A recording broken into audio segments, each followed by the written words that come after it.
tardes, bienvenidos a la primera charla inspiradora que organiza la Asociación Española del Retail. Hoy, día 25 de junio, a las 18 horas, comenzamos una charla con Andy Stallman. Bienvenido, Andy. Hola Cristina, hola Cristina, hola a todos, muchas gracias, perdón.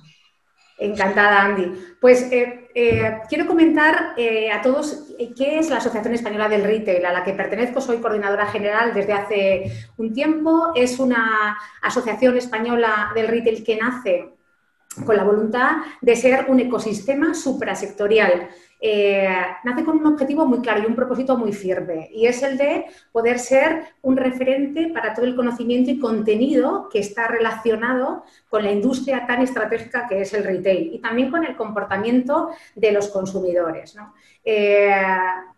Estamos recién casi nacidos, porque nacimos hace un año, finales del año 2019.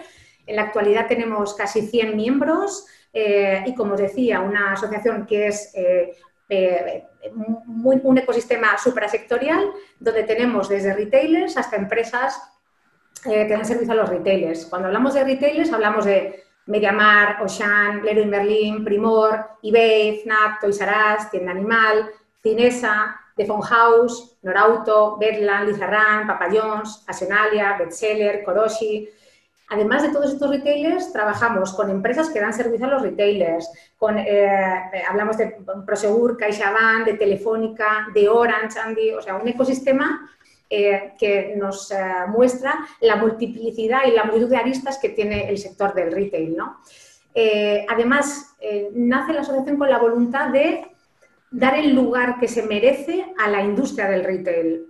Para eso hace falta algo que tú hablas siempre mucho en tus charlas, Andy, que es la educación, la capacitación académica, la especialización.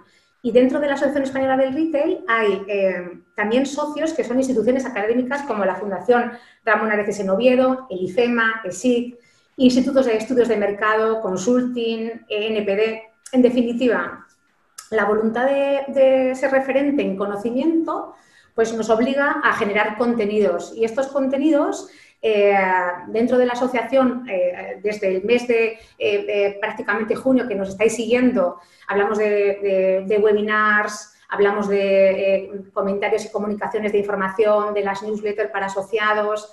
Esa voluntad de contenidos hoy la tenemos en la primera charla inspiradora, es lo que la AR llama como AR Talks. Cuando yo he pensado en charla inspiradora, automáticamente he pensado en Andy Stallman, ¿no? ¿Qué decir de Andy? Pues te han presentado muchas veces estos últimos días porque estás en el lanzamiento de tu nuevo libro Totem. Y bueno, lo que puedo decir es que Andy, para el quien no le conozca, es un experto en branding con más de 25 años de experiencia en 5 diferentes países, y que ha publicado libros que para mí son imprescindibles para entender el presente y el futuro de esta sociedad digitalizada, ¿no? Con Totem, que es el último libro que ha publicado, el libro es Totem, transformando clientes en creyentes. Y yo lo acabo de leer este fin de semana. Enhorabuena, porque me ha gustado como me han gustado los anteriores dos. Y ahí podéis encontrar desde la sostenibilidad a la ética, desde la diversidad hasta la tecnología. Vais a leer sobre valores, sobre cultura, sobre liderazgo, sobre transformación. O sea, un libro absolutamente recomendable y que nos lleva también a una prolongación. Y esto sí quiero decirlo porque es una faceta que se desconoce más de Andy, que es su labor, la labor que tiene como fundador de Totem Branding, que es una compañía que es como una prolongación de su talento y de la innovación, y lo que permite, al menos desde mi punto de vista, que no soy experta en branding, Andy, es la de muchas veces recordar a las empresas cuáles son sus valores, cuáles son sus aspectos diferenciadores, lo ponéis en valor. Y sobre todo a las empresas, a las industrias, a los centros comerciales, pues conseguís pues, que tengan la certeza de que tienen que poder ser diferentes para marcar la diferencia, ¿no? Eso es lo que yo he visto en el caso de Totem Branding. Y cuando me hablan de Andy Stallman, digo, bueno, pues esto es un poco de tema personal, ¿no? Yo le conocí en el 2012, nos conocimos en el 2012 en el segundo congreso de retail de la Casa Biotja en Barcelona, no sé si recuerdas, Y 8 años han llovido ya de aquella, y lo que sí puedo decir es que para mí Andy Stallman es un influencer, pero no, un influencer en el buen sentido de la palabra. ¿Qué es para mí el buen sentido de la palabra? Pues una persona que crea contenido, que crea una comunidad que le sigue, o sea, que consume y que quiere escuchar lo que publica, su opinión. Para mí esto de pertenecer a la tribu global de líderes es fundamental. Entonces, una vez que he hecho las presentaciones de Andy y he dicho también cómo nos conocimos, pues me gustaría que él pudiera decir unas palabras y bueno, pues muchísimas gracias, Andy, por estar aquí compartiendo con la Asociación Española del Retail. Bueno, no sé qué poder decir que pueda, no digo mejorar, aunque sea empatar lo que acabas de decir. La verdad que te agradezco muchísimo, Cristina, tu cariño y esas palabras tan generosas para conmigo, para Totem Branding y para el libro también. Un abrazo grande para Alfonso y para todo el equipo de la Asociación Española de Retail. Apenas un año, y cuántas cosas han pasado en un año, y ya era tiempo de que en España existiese la Asociación Española de Retail. En España vengo trabajando en proyectos de retail hace más de 20 años, y el talento que hay, la capacidad que hay, la sensibilidad que hay, la creatividad que hay, siempre me pareció que había que dejar de ver tanto hacia el modelo francés o el modelo inglés o el modelo americano y crear nuestro propio modelo. Porque tenemos una cultura y unas características tan singulares, y también un track record tan potente que merecían algo como esto. Así que me alegro que exista la AER, y también me alegro de estar hoy abriendo o debutando en este espacio que ustedes plantean para difundir, divulgar, compartir, inspirar voces como la mía y como tantas otras para entre todos hacer un retail cada vez mejor, más innovador, más humano, más exitoso, ¿no? Así que, pues el reconocimiento a la necesidad de una asociación española del retail es común a todos aquellos que somos apasionados de esta industria, que es tan estratégica para la economía, para el trabajo y a veces denostada, porque yo con 25 años dedicándome a este mundo y orgullosa de ser yo siempre digo tendera, ¿no? Porque somos mi reconocimiento, ¿no? A todos los que atienden, a todos los que tratan de hacer felices a las personas que necesitan algo, que buscan algo, que quieren cumplir un capricho. Entonces, las gracias, en este caso a Laureano Turienzo, presidente, que te hace llegar su agradecimiento igualmente por la participación, Andy. Si te parece, comenzamos, sobre todo porque yo lo que quiero es disfrutar de la charla contigo. Y no he escuchado muchas de las cosas que has hecho estas semanas porque me quiero dejar sorprender con tus respuestas y con tu contenido. Comenzamos, si te parece, Andy. Mira, 2 años después de conocernos en ese 2012, publicas Brandofon, ¿no? Para todo aquel que a lo mejor no te siga y que te esté descubriendo ahora, yo voy a decir algunas frases que son muy estratégicas para mí de esos libros, ¿no? Cuando hablábamos de Brandofon en el 2014, hace ya 6 años, hablábamos de que no hay que adaptarse al cambio, hay que generarlo. Pues es que lo llevo escuchando, Andy, en las últimas 10 semanas de qué es lo que está pasando y cómo nos transformamos, ¿no? 2 años después, en el 2016, publicas Humanofon. Y para mí la mejor frase es: el mundo cambia con tu ejemplo, no con tu opinión.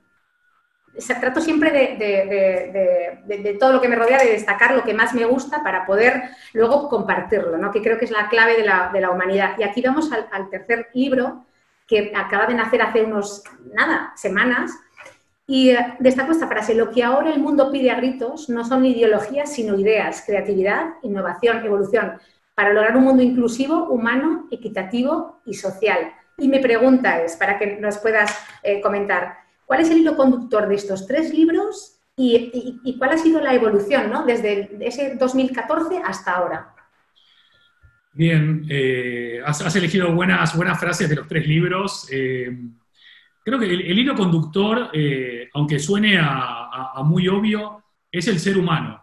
Desde que Internet opera a la escala que opera en nuestras vidas. Cuando digo Internet, digo herramientas digitales, redes sociales, apps, etcétera, etcétera, etcétera, es como que nos fuimos transformando en una sociedad muy tecnocéntrica o smartphone-céntrica, y sin querer o queriendo, fuimos relegando el factor humano a un segundo plano, ¿no?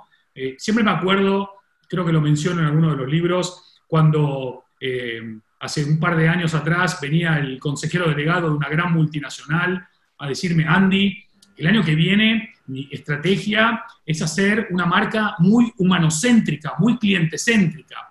Y estamos casi en el 2020 y vos decís, wow.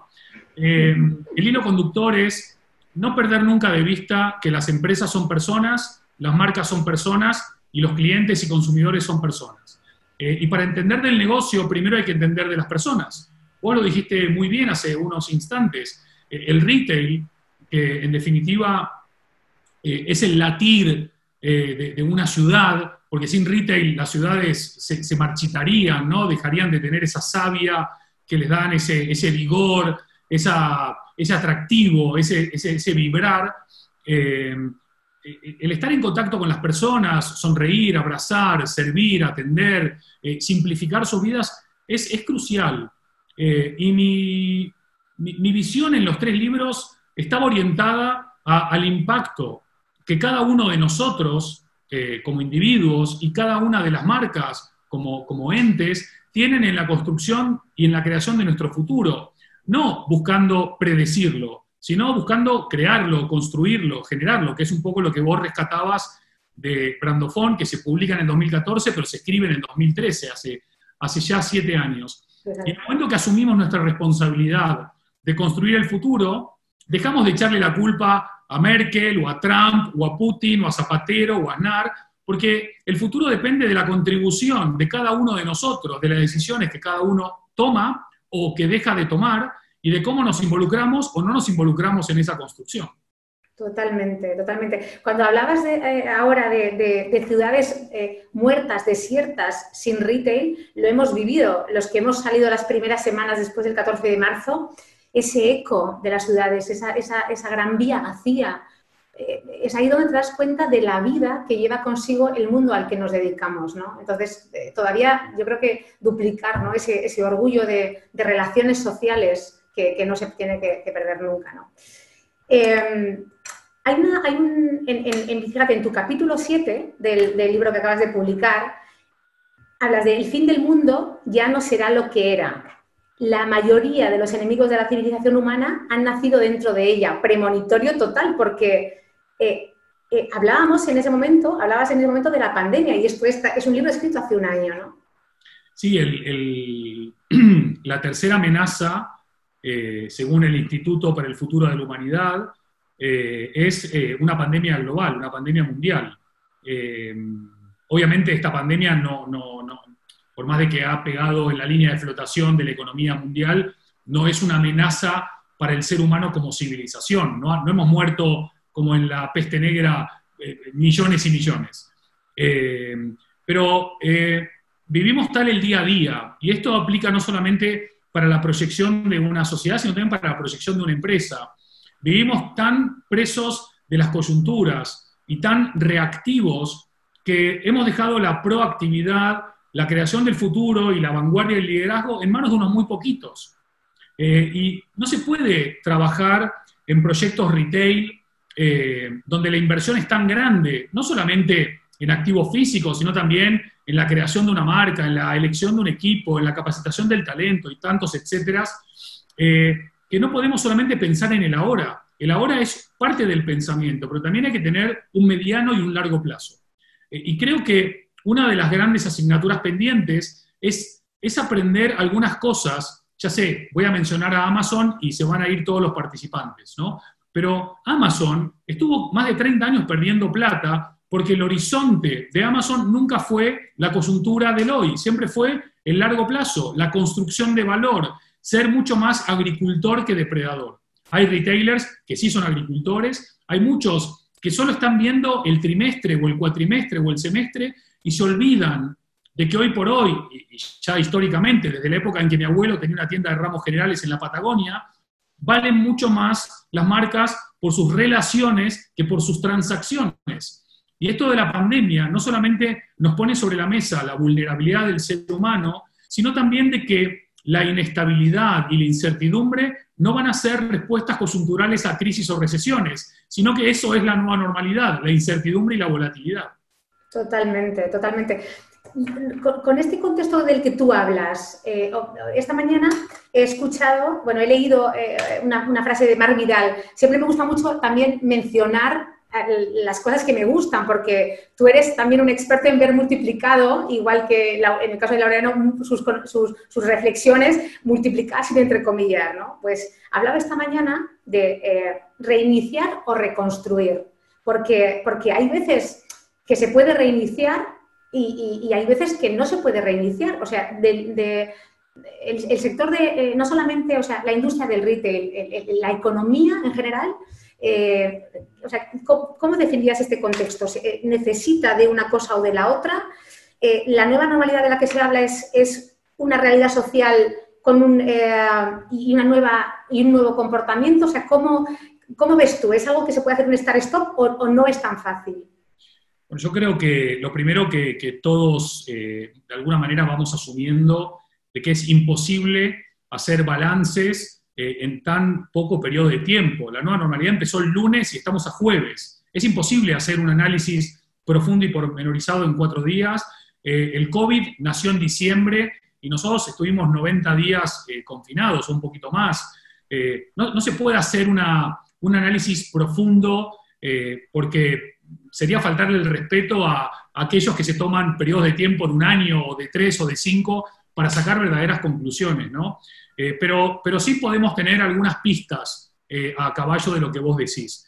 Una de las pistas es de que acá no ha habido revolución. Acá lo que está habiendo es evolución.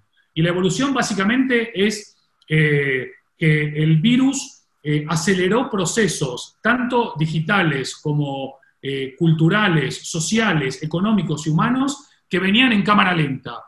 Por un lado, porque mucha gente sigue siendo muy temerosa al cambio. Hablo gente del sector y no del sector. Mucha gente, a pesar de que escucha de que hoy vale mucho más una empresa ágil, valiente y veloz que una empresa lenta, estática y temerosa, el retail no ha sufrido un cambio trascendental. Y desde la reapertura, si tú analizas con, por supuesto, muy destacadas excepciones, pero la mayoría de gente que hizo es el mismo retail de antes del COVID, con mascarillas, con guantes, con gel en la entrada y con más seguridad y con carteles por todos lados diciendo lo más importante es su seguridad. Ahora bien, ¿qué cambió en otros ámbitos desde el punto de vista de la atención, la experiencia, el servicio, la empatía, la sonrisa, la sorpresa, etcétera, etcétera, etcétera? Muy poco. Entonces, si todo este cimbronazo que nos pegó el coronavirus es simplemente para limpiar más los lugares, higienizarlos más, desinfectarlos más, poner más seguridad y usar mascarillas y poner carteles, no sirvió para nada. Ahora bien, todos podemos aprender cosas, y una de las cosas que hemos aprendido es que la gente, por lo menos en España, necesita socializar, necesita salir, necesita ver y ser visto, necesita comprar, necesita tocar, necesita encontrarse, compartir, pertenecer a esa tribu, microtribu, macrotribu o como quieras llamarlo. Con lo cual, los espacios físicos, que no solamente no han muerto, sino que no van a morir, necesitan pensar cuál es la propuesta de valor y de diferenciación para que levantemos el culo del sofá y vayamos a su tienda. Y eso tiene que ver con esa experiencia positiva, inmersiva, sensorial, empática, conectada con esos valores de marca, ese propósito, esa propuesta diferenciadora, que de verdad nos sacuda, porque ya quedó claro, la digitalización es comodidad, el resto es experiencia inmersiva. Pongamos valor ahí. Completamente de acuerdo contigo, Andy. Cuando tú hablas, igual también, la creatividad y la innovación no son un departamento, son una forma de entender la organización. Eso es uno de los mantras que yo he repetido siempre y es un mantra de esta crisis, ¿no? Sí, y seguirá siéndolo más allá de la crisis también. Porque lo único que sabemos de las crisis es que empiezan y terminan, no se eternizan. Lo que también hemos aprendido de las crisis es que mientras algunos lloran, otros venden pañuelos. Mientras está el pesimista que ve un problema en cada oportunidad, está el optimista que ve una oportunidad en cada problema. Y mientras que algunos hablan mucho de las crisis, otros trabajan para generar verdadera transformación. Ustedes como AER podrían estar ahora focalizando cada uno de ustedes en sus actividades o en sus empresas o en sus negocios. Y sin embargo, y me consta y lo digo en voz alta, tanto Cristina como otras personas de AER han dedicado un montón de tiempo en preparar esto, un montón de tiempo. Y eso significa que ustedes contribuyen no solamente a mejorar el sector, sino a impactar positivamente en las personas. Esa es la gran diferencia para mí entre ser una marca conocida y ser una marca querida. Cuando en el retail vemos una marca conocida, eso es una marca que genera un comportamiento. Cuando vemos una marca querida, esa es una marca que genera un compromiso. Yo desde que desescalé, estoy yendo a los bares, a los restaurantes y a las tiendas que más quiero, con los que tengo un compromiso, porque creo que mi contribución para que no cierren, para que no bajen la persiana, es que vayamos y gastemos plata en ellos, por todo lo bueno que nos hicieron vivir antes de este momento, ¿no? Absolutamente, y aquí yo creo que rompemos nosotros dos, la asociación y todos los que nos están escuchando, una lanza por el consumo, porque algo que yo digo es que el cliente sigue estando ahí. Han pasado muchas cosas, hay que tomar muchas decisiones, algunas no son positivas, no son agradables, pero el cliente está ahí, eso es una buena noticia.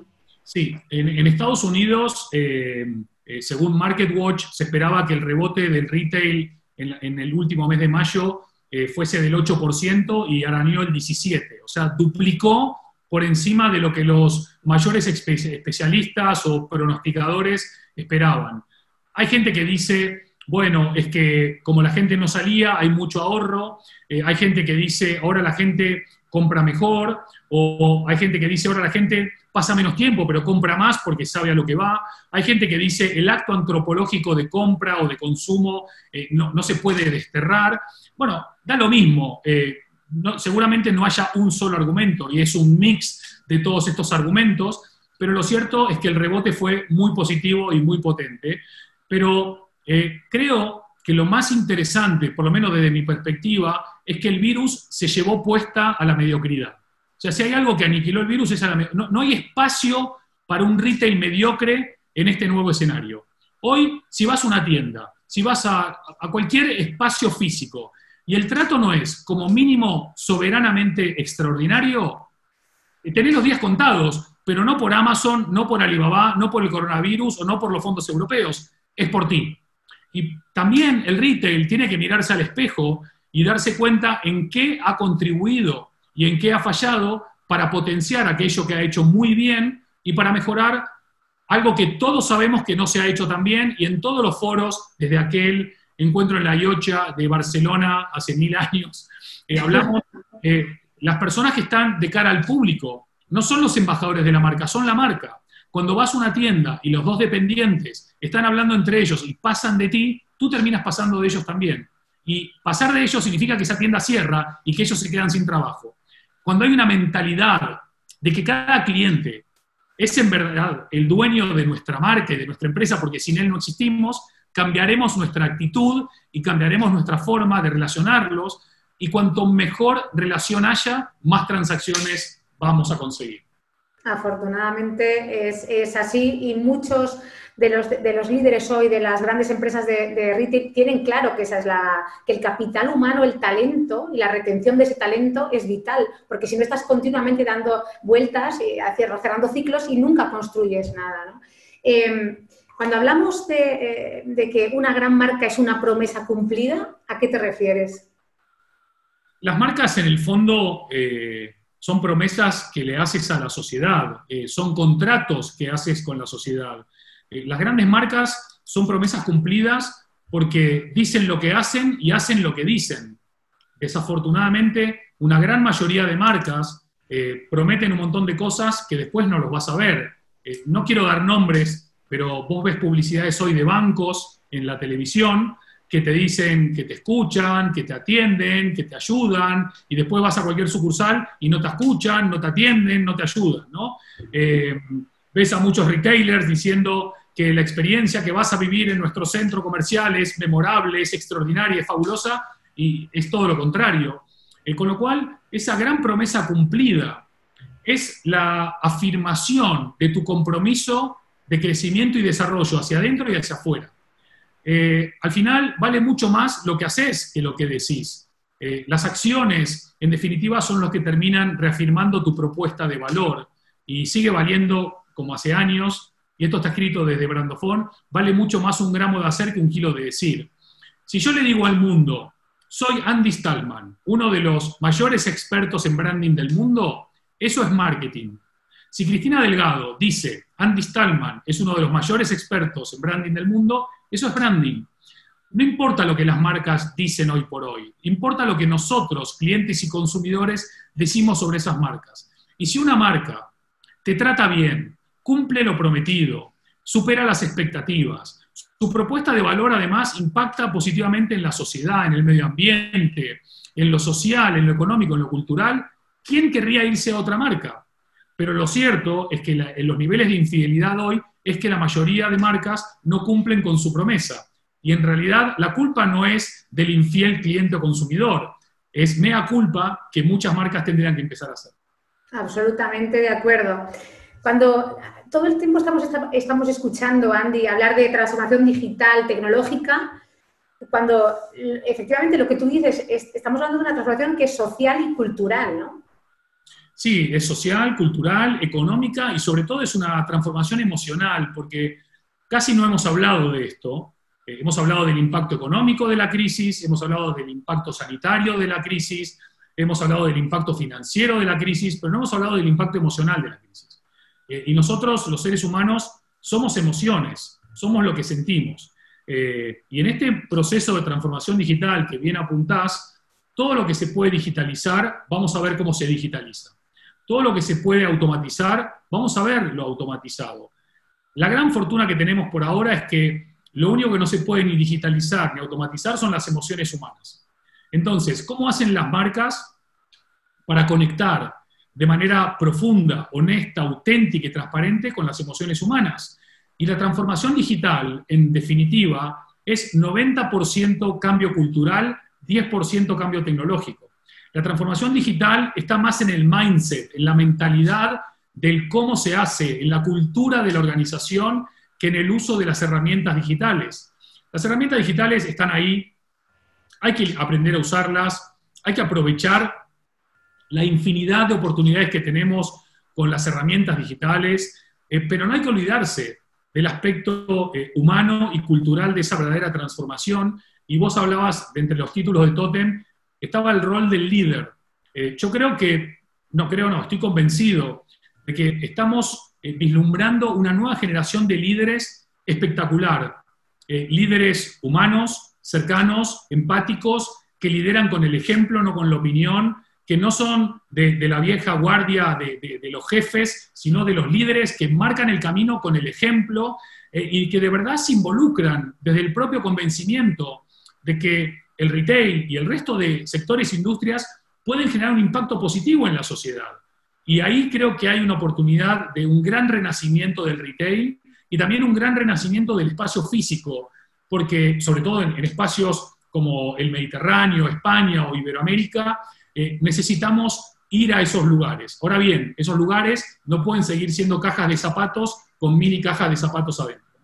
Efectivamente, que ese es el gran trabajo que estáis haciendo con Totem Branding, con tu compañía. Y aquí me estoy saltando a la siguiente reflexión, pero yo que tuve la suerte de hacer la apertura del antiguo Satur en Isla Azul, o sea, conozco muy bien el Isla Azul de hace 10 años, 12 años, y bueno, el Isla Azul de ahora es uno de los proyectos en los que vosotros trabajáis, ¿no? ¿Habéis trabajado?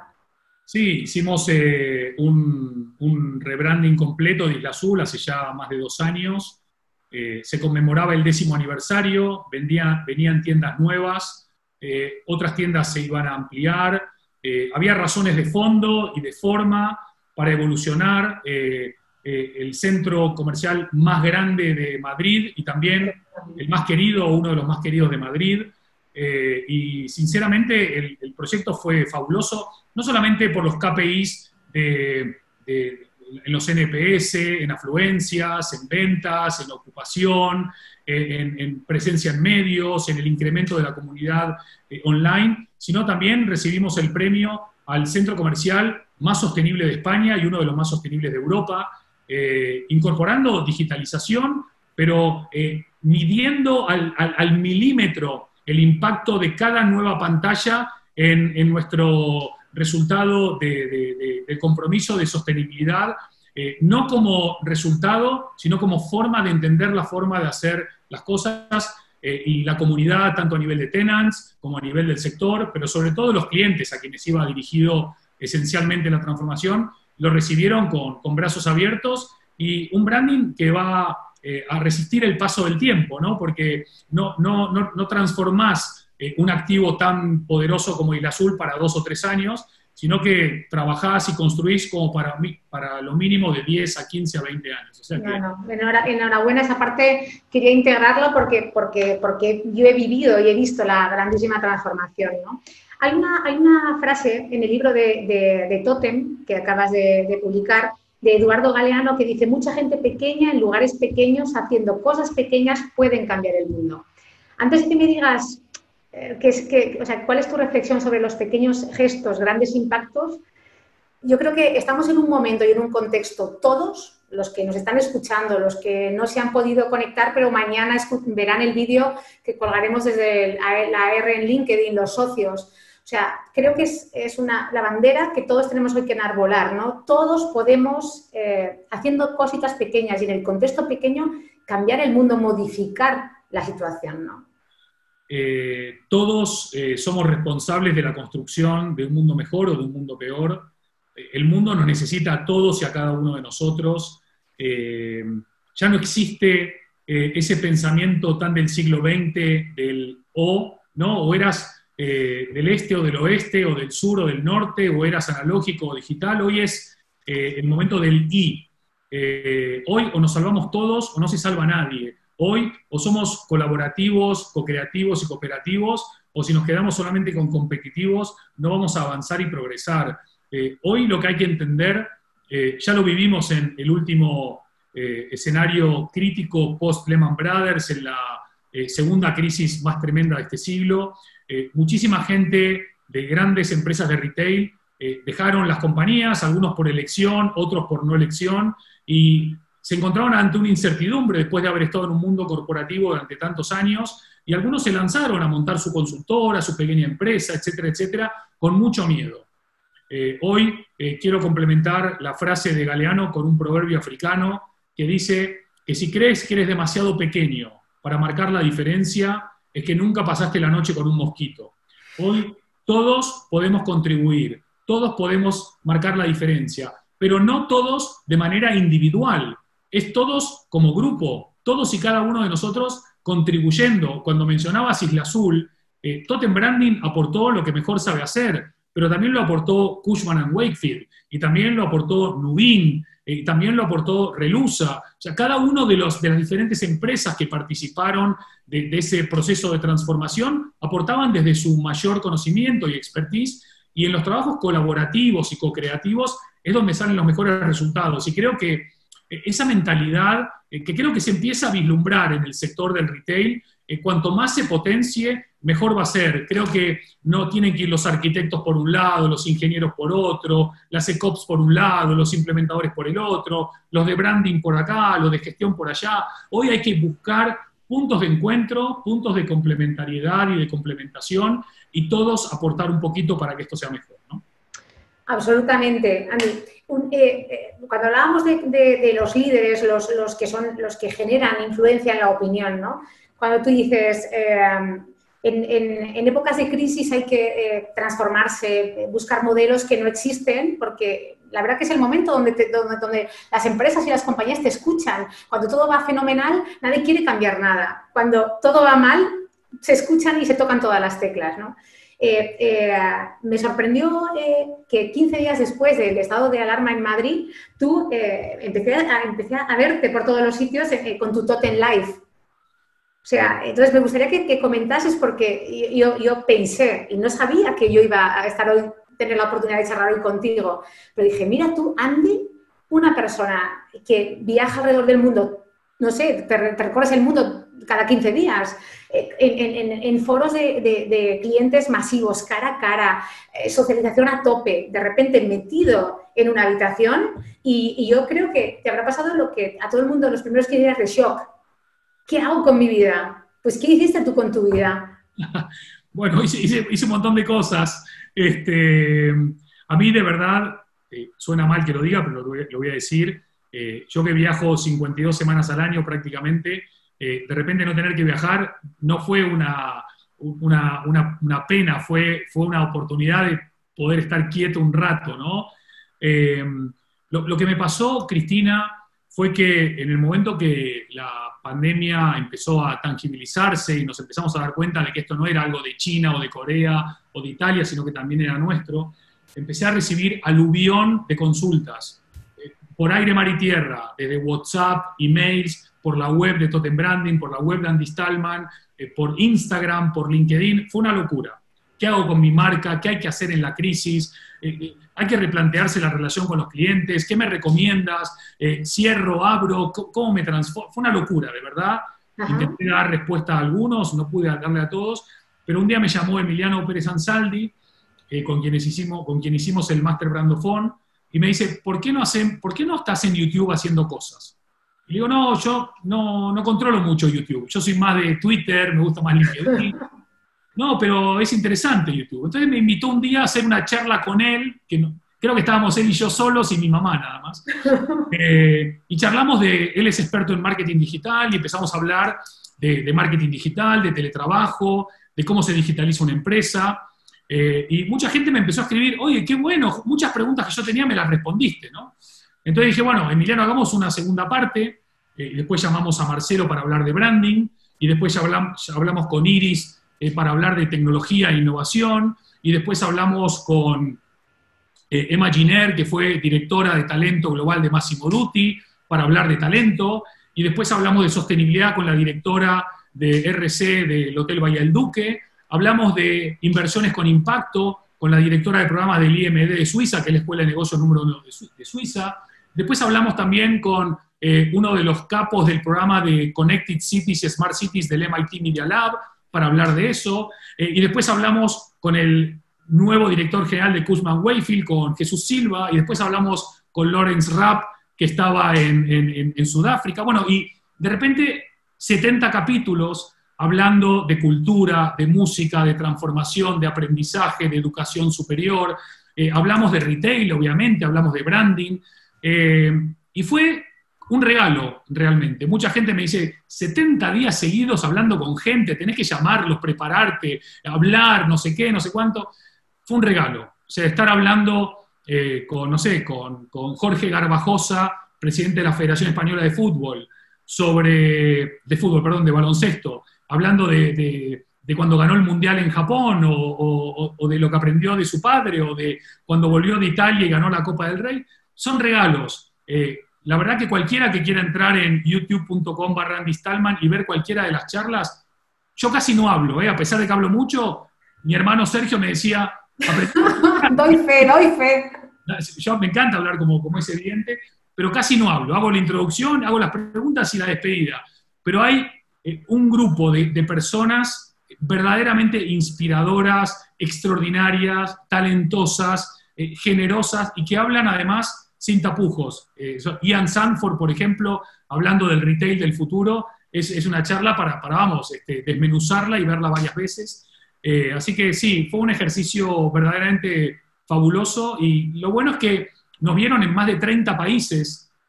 Han consumido casi 6.000 horas de video, que es como casi 260 días seguidos viendo entrevistas sin parar. Así que, bueno, fue uno de los regalos dentro de este momento feo de pandemia.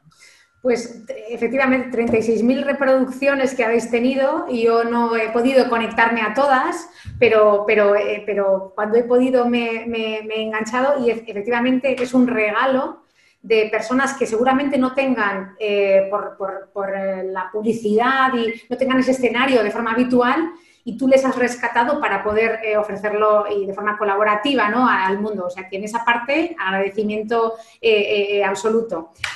Para terminar, en esos 5 minutitos que nos quedan antes de poder dar paso a las preguntas de los colegas que seguro que nos están escuchando, he apuntado aquí, me estoy aprovechando de lo que me gusta escucharte, ¿no?, y de lo que me inspiran tus opiniones.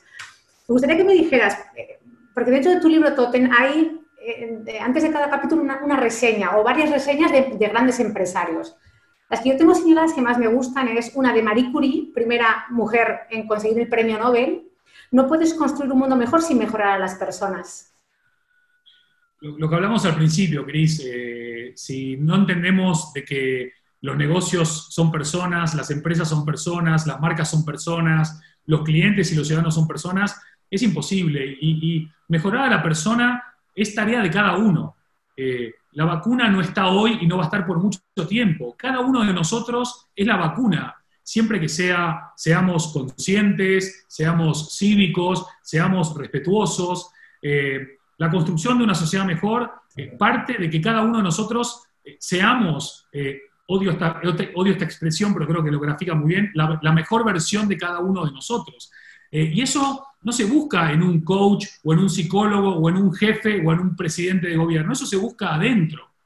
Podés buscarlo con amigos, con la familia, pero la oportunidad, después de haber estado encerrados, sin distracciones y hurgando dentro nuestro, si no salimos mejores, el tiempo fue absolutamente perdido. Ojalá que haya sido tiempo ganado, ¿no? Oh, absolutamente. De Reed Hastings, presidente de Netflix, no tengas miedo a cambiar el modelo. Imagínate, Netflix. Bueno, Netflix está escrito en Totem en su momento de crecimiento complejo, complicado, como todos los crecimientos, fue ofrecer la plataforma a Blockbuster. Blockbuster en ese momento tenía 7.500 tiendas y el precio de Netflix era irrisorio. Los dueños de Blockbuster le dijeron que nada de Netflix ni de nada. Hoy hay una tienda Blockbuster en Oregon, que es una tienda de memorabilia, y Netflix, no sé ahora mismo cuál es la cotización, pero serán varios miles de millones. Vos fíjate, tanto Netflix como Uber o como Airbnb, por mencionar algunas marcas muy conocidas, todas han disrupcionado sus sectores. Y Uber y Airbnb nacen en momentos de recesión anteriores. En retail, si dejamos a un lado a Amazon por un momento, no hemos tenido un gran disruptor, ni externo ni interno. No tenemos una gran disrupción en el retail, pero todos los que operan en el sector podrían disrupcionar. ¿Qué impide hoy que alguien se plantee una verdadera revolución en la forma en que hacemos retail, en la forma en que consumimos retail, en la forma en que nos relacionamos dentro del retail o en la forma en que creamos valor dentro del retail? No, cualquiera puede hacerlo. Las crisis lo que hacen es que aplanan el campo de juego y nos ponen a todos adelante de la circunstancia con las mismas posibilidades de hacerlo. Y quizás la AER puede ser el catalizador de muchas ideas o de muchas propuestas o iniciativas que un solo retailer no pueda llevar a cabo.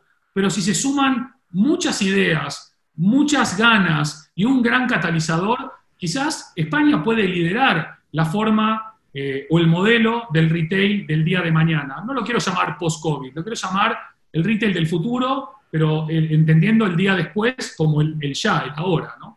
Totalmente. Y en eso estamos trabajando todos los apasionados de esta industria y de este mundo para que así sea. Hay una frase que me gusta mucho de Marina Gorbis, directora ejecutiva del Instituto para el Futuro, que dice: todos somos inmigrantes para el futuro, ninguno de nosotros es nativo en esa tierra. Qué verdad, ¿no?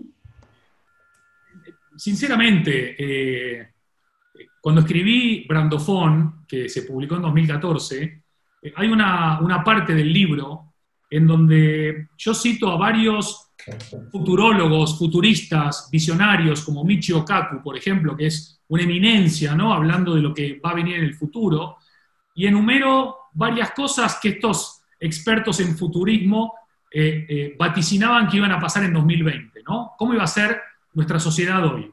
¿Sabes cuántas cosas pasaron de lo que dijeron que iba a pasar? No te digo cero, pero te digo una tal vez. El futuro no se puede vaticinar, solo se puede construir. Y esa construcción tiene que ver, como dijimos antes, con todas las decisiones que hoy tomamos o dejamos de tomar, con todos los riesgos que hoy asumimos o dejamos de asumir, con todos los proyectos que hoy decidimos emprender o no emprender. Nadie es experto en el futuro. Pero lo que sí podemos decir es que algunos tenemos más expertise que otros porque hemos vivido crisis más profundas o hemos lidiado mejor con la incertidumbre, o la incertidumbre no nos afecta como puede afectar a otros. No vamos a entrar en un territorio de tranquilidad, de no volatilidad, de no incertidumbre, con lo cual, como todos somos inmigrantes en el futuro, lo mejor es hacer lo que hacemos los inmigrantes, que es ir a un lugar nuevo, desconocido, con ganas de trabajar, arremangándonos, abriéndonos a lo desconocido, abrazando eso sin miedo e integrándonos o creando la integración, pero no haciendo que los demás se adapten a uno, sino nosotros, de alguna manera, siendo parte de eso nuevo. Los inmigrantes que se bajan del barco o del avión con los ojos bien abiertos y las orejas bien despiertas, escuchando y aprendiendo más que lo que hablan, son aquellos que terminan aportando más valor, porque entienden que ese lugar desconocido puede ser un lugar mucho mejor del que vienen, ¿no? Fantástico, Andy. Y para terminar, antes de dar paso a las preguntas de los que nos están escuchando ahora, lo cierro con una frase tuya, como no podía ser de otra manera, y que me gusta mucho porque resume que la vida sin esfuerzo, sin sacrificio, sin compromiso, pues es que, pues obviamente, ¿qué esperas si no hay todo eso, ¿no? Tu frase es: no será fácil, pero valdrá la pena. Para mí sí. A mí me enseñaron que si no hay sacrificio no se consigue nada, salvo que te ganes la quiniela o la lotería, ¿no? Pero para conseguir algo hay mucho trabajo, hay mucho esfuerzo, hay mucho sacrificio. Quienes trabajamos en lo que nos gusta, el sacrificio no es algo que genera sufrimiento. El sacrificio simplemente es entregarse en cuerpo y alma a lo que uno hace porque cree en lo que hace, para quién lo hace y por qué lo hace. Y creo que, lamentablemente, la cultura mal entendida, ¿no?, de la zona de confort, de este aburguesamiento que generó esta sociedad del consumo, de la extravagancia, del exceso, ha hecho que muchos crean que se puedan liderar revoluciones desde el living de la casa de uno, el salón de la casa de uno, tuiteando algo en Twitter o poniendo una story en Instagram o poniendo un buen post en LinkedIn. Lo único que transforma es la acción. Y siempre digo que la distancia entre lo que el retail es hoy y lo que el retail quiere ser mañana no es lo que dice, es lo que hace. Porque lo único que verdaderamente transforma es la acción. Y la acción no es un camino de rosas, pero es un viaje que vale la pena emprender y hacer. Absolutamente, Andy. Pues después de esta charla, para mí una maravilla, me gustaría poder comentarte un par de preguntas que nos hacen nuestros oyentes. Apreciado Andy, gracias por la generosidad por estar aquí. Me sumo al agradecimiento de R+D. Habla, el centro de tu discurso, en el centro está la necesidad de poner a la persona en el centro y de que las empresas comuniquen sus valores y su propósito. ¿Crees que las empresas están preparadas para dar ese salto y abrirse de forma transparente a sus grupos de interés? Quizás lo dije mal entonces. No hay que comunicar los valores y el propósito. Los valores y el propósito se viven, se sienten, se accionan con todo lo que cada marca hace. Uno no dice, soy confiable, uno es confiable. Uno no dice, soy honesto, uno es honesto.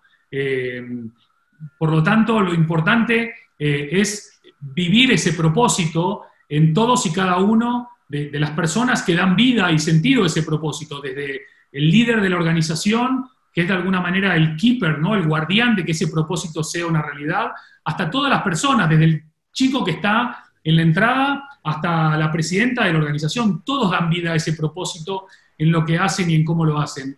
El 80% de los españoles hoy busca marcas con valores más allá de la calidad o el precio. Y entre los valores más destacados están transparencia, honestidad, confianza y no me acuerdo el cuarto. Estas cosas no se dicen, se hacen. Y hoy por hoy, empresas retail que tienen tal universo de stakeholders alrededor, accionistas, proveedores, partners, administraciones, medios, logística, etcétera, etcétera, etcétera, la coherencia y la consistencia entre lo que piensas, lo que dices y lo que haces es fundamental. Pero sobre todo lo que mejor comunica es lo que haces, cómo lo haces y por qué lo haces. Una pregunta que siempre es recurrente dentro de las charlas vinculadas al retail, ¿no? ¿Cómo hacer frente por parte de los pequeños negocios a las grandes plataformas digitales que solo presentan precio? Yo discuto esa parte porque no todas solo presentan precio, porque lo que hemos vivido a lo mejor en la pandemia ahora, si la experiencia de cliente no, o sea, termina cuando estás con el paquete en tu casa. O sea, ¿cuál es tu opinión al respecto? Mira, históricamente el retail se dividía en dos grandes grupos de marcas o de empresas, las que competían por precio y las que ofrecían una experiencia inimitable, singular o inigualable. Y esto sigue siendo lo mismo. Si vos querés competir por precio contra un Alibaba o contra AliExpress, ni empieces tu negocio, no tiene sentido. Ahora bien, también hay que decir que el 80% de las empresas españolas, hasta antes del coronavirus, no habían ni comercializado ni vendido nada en Internet. 80%. Estamos en el año 2020. Entonces, claro, ¿tú quieres ir a competir contra las grandes plataformas o los marketplaces? No, lo tuyo es otra cosa.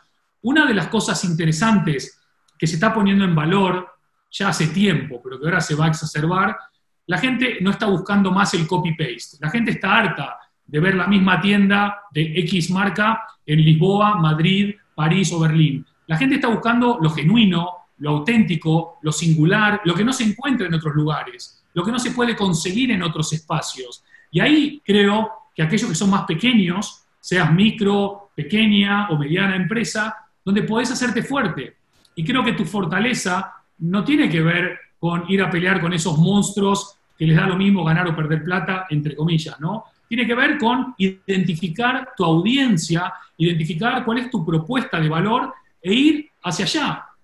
Si tu propuesta es de precio, bueno, quizás tengas suerte. Lo normal es que cuando competís por precio, siempre hay alguien que puede vender más barato y que te puede comer la tostada, ¿no? Absolutamente, Andy. Pues yo creo que hasta aquí, cumpliendo con el horario establecido para todos los que habéis hecho el agujerito dentro de la tarde, estas tardes y jornadas tan largas de teletrabajo que estamos viviendo todos, pues agradecerte, Andy, la generosidad de tu tiempo. Sé que estás igualmente hasta arriba, dando charlas, inspirando, dando pildoritas de inspiración, ¿verdad? Y por la parte de la Asociación Española del Retail, un agradecimiento brutal por inaugurar esta serie de futuras charlas inspiradoras, ¿no? Para todas las personas, ciudadanos, retailers, industria, empresa. Formamos todos parte de un ecosistema, ¿verdad? Sí, Cristina, voy a estar acompañándolos en todas las charlas como audiencia, en las próximas, pero con mucho interés. Claramente el retail no es un negocio, no es una industria, no es un sector. El retail es la savia que hace que se rieguen las ciudades de vida, de movimiento, de acción. Para mí, sin retail, el corazón de una ciudad deja de latir. Sin retail, nos volvemos menos sociales y menos sociables. Y creo que cuanto más entendamos del impacto del retail, no solamente en la economía, sino también en la cultura, en la emoción, en la transformación, en el crecimiento, en el desarrollo, en la diferenciación y en la creación de valor añadido, creo que no solamente nosotros que estamos trabajando en retail, sino también el resto del mundo nos pueda mirar con otros ojos. Y también creo que iniciativas como esta de la Asociación Española de Retail son enriquecedoras por donde la veas. Nos está acompañando gente de Argentina, de Ecuador, de un montón de lugares, obviamente de España. Y quiero, esto lo toca hacer público, porque si no, no voy a poder dormir hoy, el amor que le pone Cristina, el compromiso que le pone Cristina, la profesionalidad que le pone Cristina y la cercanía para construir puentes que le pone Cristina, la verdad que hablan excelente de la AR y del retail también. Y quiero aprovechar, antes de que nos despidamos, de mandarle un fuerte abrazo al Presi, ¿no? Que se ponga bien. Efectivamente, Laureano, el guerrillero, ¿no? El que hace más de un año gestó, como tú bien dices ahora, esa idea de generar ese ecosistema tan necesario, ¿no? para esta industria de la que vivimos tantísimas empresas, tantísima gente, y que todos formamos parte de ella, como consumidores, o sea, hay un grandísimo ecosistema. Dentro de lo que tú comentabas ahora, Andy, y antes de despedirnos, hay un cachito de tu libro, de Totem, donde hablas de sin, que en inglés es pecado, ¿no? De Sinner, hay una serie de Pecador. Pues nos comentamos mucho que en nuestra voluntad como asociación sin ánimo de lucro, o sea, todos los que estamos trabajando en la asociación lo hacemos por amor y por pasión al retail. Entonces, te agradezco ese reconocimiento que hago extensivo a todos mis colegas e invito a todos aquellos retailers, empresas que se dedican a dar servicios a los retailers, instituciones académicas que quieran ayudarnos a dar ese valor y esa entidad al retailer, pues al retail y a los retailers, pues que están absolutamente bienvenidos, porque sería un pecado no pertenecer a ellos. Aprovecho para decir a todos los que nos escuchan, que todavía son muchos, que el próximo jueves tendremos una webinar sobre experiencia de cliente en tiempos de COVID. Tú has comentado al principio de la charla que ese es el reto. No es solamente la apertura en condiciones sanitarias, el reto es la experiencia, ¿no? Y bueno, pues lo liderará Rafa Machín, que es un crack en comunicación y en fuerza comercial, y os invito al próximo jueves. Y las últimas palabras, de nuevo, Andy, de agradecimiento por inaugurar esta charla inspiradora, que espero que sea la primera de muchas, y cuando publiques tu siguiente libro o tu segunda edición de Totem Live, pues también te invitaré de nuevo. Fenomenal, Cristina. Un abrazo grande a todos los que nos han acompañado. A ti, Andy. Para vos, para todos los miembros y miembros de la AR. Y no nos olvidemos de que los Totem Live y los AR Talks son buenísimos para despertar conciencia, para generar debate, para potenciar la reflexión, pero lo único verdaderamente transformador es la acción. Así que si después de pensar y reflexionar y debatir hacemos, lo mejor es eso. Un abrazo grande, gracias. Hasta luego, un abrazo para todos y gracias por estar con nosotros. Gracias. Chao, hasta la próxima. Hasta luego, Andy. Chao.